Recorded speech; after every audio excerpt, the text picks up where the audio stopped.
ಅಂಬೇಡ್ಕರ್ ಮಾಡಿದ್ದಾರೆ. ಅದಕ್ಕಾಗಿ ಅಂಬೇಡ್ಕರ್ ಆಗಲಿ, ಬುದ್ಧ ಆಗಲಿ, ಬಸವಣ್ಣವರಾಗಲಿ, ಇವರು ಮೂರು ಈಗಾಗಲೇ ಕಾಶ್ಯಪನವರಾಗಿ ಇವರು ನಮ್ಮ ಮೂರು ಜನ ಏನು ಕೇಳಿದಾಗ ಈ ಸಮಾಜದಲ್ಲಿ ಪರಿವರ್ತನೆ ಮಾಡಿದ್ದಾರೆ. ಅದ್ರ ಜೊತೆಯಲ್ಲಿ ಸನ್ಮಾನ್ಯ, ಯಾಕಂದ್ರೆ ನಮ್ಮ ದೇಶದ ಪ್ರಧಾನಮಂತ್ರಿಗಳಾಗಿರ್ತಕ್ಕಂಥ ಸನ್ಮಾನ್ಯ ನರೇಂದ್ರ ಮೋದಿ ಅವರ ಬಗ್ಗೆನೂ ಕೂಡ ನಾನು ಒಂದು ಮಾತನ್ನು ಹೇಳ್ತಿದ್ದೇನೆ. ಯಾವುದೇ ಕಾರ್ಯಕ್ರಮ ಹೋಗಲಿ, ಅವರು ಎಲ್ಲೇ ಹೋದಲ್ಲಿ ಏನ್ ಹೇಳ್ತಾರೆ ಅಂದ್ರೆ ಬಸವಣ್ಣವರ ವಚನವರು ಹೇಳ್ತಿದ್ದಾರೆ ಅಥವಾ ಬಸವಣ್ಣ ಬಗ್ಗೆ ಮಾತುಗಳನ್ನ ಆಡ್ತಿದ್ದಾರೆ. ಅದರ ಜೊತೆಯಲ್ಲಿ ಏನು ತೇಮಸ್ ನದಿ ದಂಡೆ ಮೇಲೆ ಕೂತಿರ್ತಕ್ಕಂಥ ಬಸವಣ್ಣನ ಪುತ್ಥಳಿಯ ಅನಾವರಣಕ್ಕೆ ಹೋದಿರ್ತಕ್ಕಂಥ ಸಂದರ್ಭದಲ್ಲಿ ಏನ್ ಹೇಳಿದ್ರು ಅಂದ್ರೆ ಫಸ್ಟ್ ಪಾರ್ಲಿಮೆಂಟ್ ಏನು ಇಲ್ಲಿವರೆಗೆ ನೀವು ಇಂಗ್ಲೆಂಡ್ ಅಂತ ಕರಿತಿದಿರಲ್ಲ, ಇಂಗ್ಲೆಂಡ್ ಅಲ್ಲ, ಅದು ಫಸ್ಟ್ ಪಾರ್ಲಿಮೆಂಟ್ ಕೊಟ್ಟಿರ್ತಕ್ಕಂಥ ದೇಶ ಯಾವುದಂದ್ರೆ ನಮ್ಮ ಭಾರತ ದೇಶ.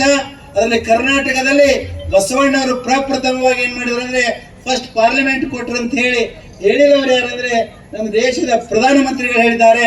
ಅದಕ್ಕಾಗಿ ನಾವು ಯಾರನ್ನೇ ಯಾಕಂದ್ರೆ ಕೆಲವೊಂದು ಜನರು ಏನಂದ್ರೆ ಇದು ಫಸ್ಟ್ ಪಾರ್ಲಿಮೆಂಟ್ ಅನ್ನು ಕೊಟ್ಟಿರ್ತಕ್ಕಂಥ ಅನುಭವ ಮಂಟಪ ಏನದಲ್ಲ, ಇದನ್ನ ಕಿತ್ತು ಹಾಕ್ಬೇಕಂತ ಎಷ್ಟೋ ಜನರಲ್ಲಿ ತಲೆಯಿಲ್ಲದ ದಯಮಾಡಿ ಅದನ್ನ ನಾನು ಖಂಡಿಸ್ತೇನೆ. ಇವತ್ತು ಯಾರಪ್ಪ ಬಂದ್ರೆ ಏನು ಕೇಳಿದಾಗ ಇದು ಅನುಭವ ಮಂಟಪವನ್ನು ಕಿತ್ತು ಹಾಕ್ಲಿಕ್ಕೆ ಆಗಂಗಿಲ್ಲ, ಇದು 12ನೇ ಶತಮಾನದ ಅನುಭವ ಮಂಟಪ ಇದ್ದೇ ಇತ್ತು. ನೀವು ಬೇಕಾದ್ರೆ ಹೇಳ್ರಿ, ಮತ್ತೆ ಯಾರು ಬೇಕಾದವ್ರು ಹೇಳ್ರಿ, ಪುಸ್ತಕಗಳನ್ನ ಬರೀರಿ, ಏನೇ ಬರೆದ್ರು ಕೂಡ ಇತಿಹಾಸ ಏನ್ ಹೇಳ್ತದಂದ್ರೆ ಇವತ್ತು ಪ್ರಪ್ರಥಮವಾಗಿ ಬಸವಣ್ಣವರು ಅನುಭವ ಮಂಟಪವನ್ನು ಕಟ್ಟಿದ್ರೆ ಅನ್ನೋದು ಹೇಳ್ತದ ಹೊರತಾಗಿ ಅದು ಬೇರೆ ಏನೂ ಹೇಳಂಗಿಲ್ಲ. ಅದಕ್ಕಾಗಿ ಎಲ್ಲರ ವಿನಂತಿ. ಕ್ಷಣ ಕ್ಷಣದ ಸುದ್ದಿಗಳಿಗಾಗಿ ಫ್ರೀಡಂ ಟಿವಿ ಸಬ್ಸ್ಕ್ರೈಬ್ ಮಾಡಿ, ಲೈಕ್ ಮಾಡಿ ಹಾಗೂ ಫಾಲೋ ಮಾಡಿ. ಹೊಸ ಸುದ್ದಿಗಳ ನೋಟಿಫಿಕೇಶನ್ಗಾಗಿ ಬೆಲ್ ಐಕಾನ್ ಮೇಲೆ ಕ್ಲಿಕ್ ಮಾಡಿ.